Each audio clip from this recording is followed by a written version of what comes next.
August 2007. At approximately 6:05 p.m., the I-35 bridge, one of the busiest in Minneapolis, collapsed, plunging hundreds of cars into the water below, killing 13 and injuring 145. Regular inspections had frequently raised concerns about its structural integrity, and as far back as 1990, 17 years before the disaster, the federal government had given the bridge a rating of structurally deficient. Since this disaster, more than 75,000 other US bridges have also been given this classification. And it's not just bridges. In 2024, the average American spent 11 hours in blackout. Every 2 minutes, a water main bursts somewhere in the country, and 4 in 10 roads are now rated poor or mediocre, all whilst the rail network has nearly halved since its peak. America is falling apart, not metaphorically, but physically. Meanwhile, China, its biggest rival, is busy building the future, high-speed rail, megacities, and new infrastructure projects, all popping up in years, sometimes months. Even though China is still developing, this gap is widening fast. In 2022, Washington made a last-ditch effort to reverse this trend, a $1.2 trillion plan to rebuild the nation's crumbling infrastructure. But as big as that number sounds, it may have only delayed the inevitable. Millions of aging systems are reaching the end of their life, just as new ones are needed to meet rising demand. America now faces a brutal paradox. Fixing what's broken will cost several $trillions, but doing nothing would cost more than twice that. The economy would lose an estimated $17 trillion by 2043, more than the entire Eurozone produces in a year. America is left with 2 choices: spend and sink even more into debt, or let the decay continue. This all raises the uncomfortable question: how can the richest country on Earth no longer afford to hold itself together? This might all seem overdramatic, but infrastructure really is that important. The latest estimates show that port infrastructure costs the US economy around $3,300 per household every single year. Altogether, that adds up to roughly $2 trillion in economic losses over the next decade if nothing changes. Of course, it probably doesn't surprise you that the US doesn't really have the best infrastructure in the world. Just take a look at this map. It shows all of the passenger rail lines spanning across the continent of Europe, with routing connecting basically every major city.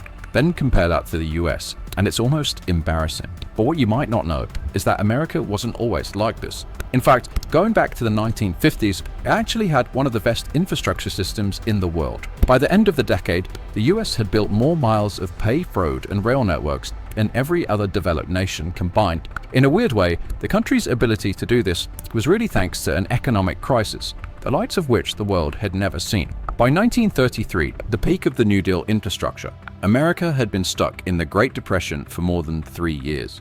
Unemployment had hit 25%, industrial production had collapsed by nearly half, and more than 9,000 banks had failed. It was a level of economic devastation that gave the government both the political cover and the public support to take radical steps to pull the country out of the crisis. And later that year, that's exactly what they did. When FDR passed the New Deal, it was the largest economic intervention in US history, costing the equivalent of over $800 billion in today's money. By the end of the decade, roughly 1 in every $3 spent by the federal government was going toward New Deal initiatives. But rather than just giving people money directly or using it to bail out businesses, like governments tend to do today, in a crisis, they chose to invest in infrastructure. This then relied on special planning powers that let federal government override local pushback and keep projects moving, something modern governments have found impossible to replicate. And it's from this wave of investment that a lot of the major infrastructure landmarks in the US come from.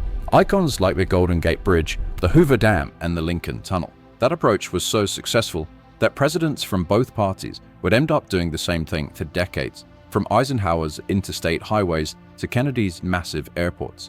But while this gave the country some of the best infrastructure in the world, it did create some other issues. All of this long-term investment came with a massive price tag.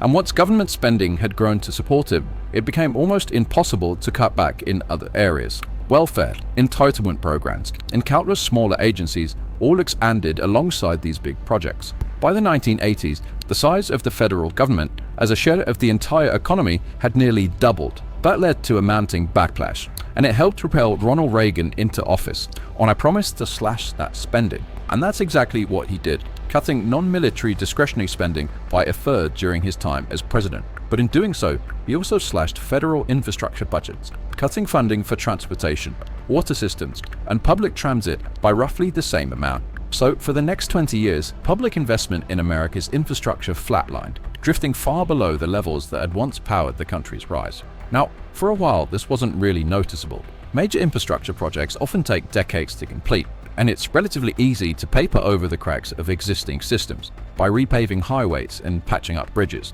even if the underlying structure is decades past its intended lifespan. For by the early 2000s, some real problems started to emerge. Nearly a quarter of all US bridges, for example, were considered structurally deficient, the worst figure for decades. But despite that, the US was still spending less than 2% of its GDP on infrastructure, less than half of what it was in the 1960s. It was clear that America would need something major to happen to start seriously investing in infrastructure again. And in 2008, that's exactly what happened. A crisis in the financial sector caused the US economy to shrink by more than 4%, while unemployment spiked to over 10% for the first time in decades. As bad as it sounds, it was also something of a golden opportunity. The government knew that it would need to spend enormous amounts of money to pull the economy back out of recession, and it also needed to spend huge amounts of money fixing its crumbling infrastructure. So, just like FDR did in the 30s, the government had a rare opportunity to kill two birds with one stone. But the thing is, they actually ended up doing the opposite. Instead of a new way with public works, the vast majority of stimulus spending went towards bailing out the financial sector. About $700 billion was spent stabilizing major banks alone. Meanwhile, only around 6% of total stimulus funds went to infrastructure investment. It's obviously impossible to know whether this was the right call, and it's something which economists are still debating today. But what we know for certain is that it meant that, unlike after the Great Depression, the country had spent its way out of the financial crisis without any new infrastructure to show for it. In part because of this, America has been stuck in the last couple decades with some of the worst infrastructure in the developed world. Decades of underfunding have left over 43% of public roads in poor or mediocre condition, costing the average driver around $1,400 a year in extra repairs and wasted fuel. Those same crumbling roads help cause around 40,000 deaths every year, a far higher rate than anywhere else in the developed world. The best estimates are now putting the cost of fixing all of this at around $15 trillion, equivalent to the entire government budget for more than 2 years. Now, it's not like this issue has gone totally unnoticed. After months of haggling, Biden did manage to get the Infrastructure Investment and Jobs Act through Congress in 2021. At $1.2 trillion, it was the biggest infrastructure initiative in American history, all to be spent between 2022 and 2026. And to be fair, it did move the needle. Since 2021, the country's infrastructure grade has improved from a C- all the way up to a C, the best rating in years. But the thing is, it's not nearly enough to cover what America actually needs. Even if they kept up this high level of spending after 2026, there would still be a $5.6 trillion shortfall over the next 20 years. Now, in theory, it might seem like the government simply needs to raise taxes to sort this out, and that might be the case. After all, the US has had much lower taxes than most other rich countries. But the problem is that political polarization makes this kind of reform basically impossible. Republicans will oppose almost any meaningful tax increase on principle, which means the New Deal-style wave of investment or structural reform is effectively off the table. Even Biden's original spending plan, which was supposed to be the most ambitious domestic investment in generations, had to be massively watered down just to get a few members of Congress on board. And to be fair, the Republicans might not be entirely wrong about the politics. Polling consistently shows that most Americans would rather the government did less and cut taxes, rather than raise them to expand the state. A big part of that comes from America's long cultural tradition of skepticism towards government power, something which separates the US from Europe in a way that not many people really understand. Either way, big structural reform on the scale of the New Deal just isn't something the US political system is capable of delivering today. Of course, there's always the option of borrowing money to try and fix this issue, but that again is a very risky strategy. National debt is already well over 100% of GDP, in large part thanks to all of the stimulus spending during 2008 and COVID. That means that the government is already having to spend a huge amount on their interest for these past loans, about 10% of their annual budget.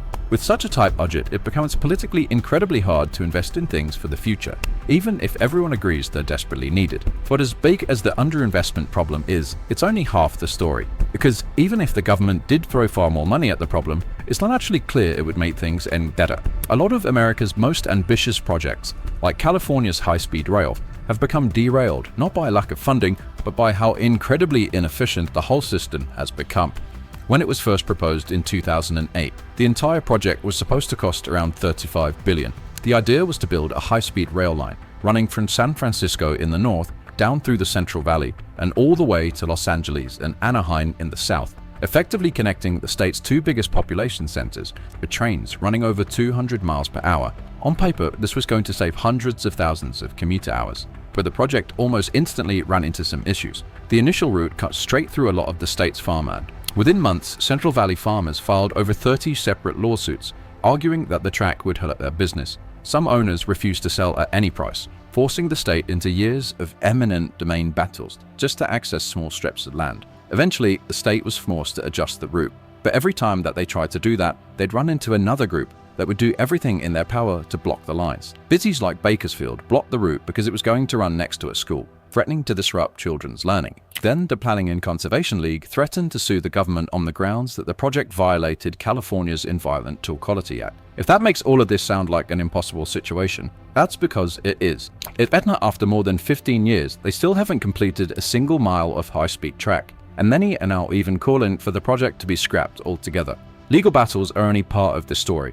The reason American projects cost 5 to 10 times more than in places like France or Japan comes down to the system itself. Complex labor rules, America mandates, and slow procurement rules all push prices upward. Even when a project finally gets approved, states and cities often can't fund it predictably, forcing constant redesigns and delays.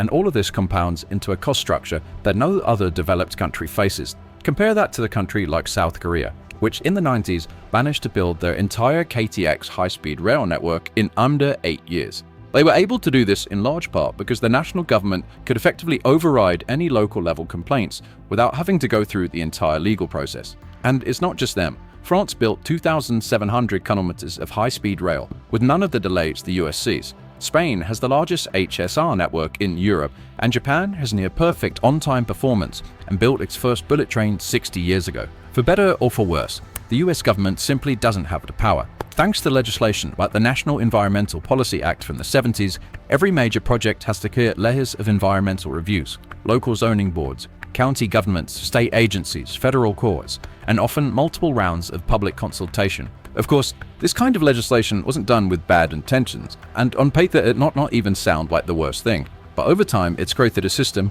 where almost any group can basically stop anything but they don't like from being built. Sadly, this isn't a problem with a simple one-off fix. The US political system is extremely decentralized, which does have its advantages. After all, it makes it much harder for a politically power-hungry president to seize control of the country. But the same decentralization also means that countless groups can use political leverage to defend their own interests, even when it comes at the expense of everyone else. And that's really the root of the problem facing the US. It doesn't matter how much money the government throws at flashy new infrastructure projects. If every single proposal can be vetoed or litigated to death before a shovel even touches the ground, actually fixing this will be an enormous challenge. But that doesn't mean it's all impossible. After all, the country managed to do it in the 50s. No doubt it will require a huge amount of investment. But perhaps more importantly, it will require a dramatic rethink of how America approves and builds things in the first place, its planning rules, its ownership rules, the layers of veto points, and the systems that allow anyone and everyone to block what everyone else needs. That's not an easy thing to do, but it's absolutely necessary if the world's largest economy is going to break itself out of this trap.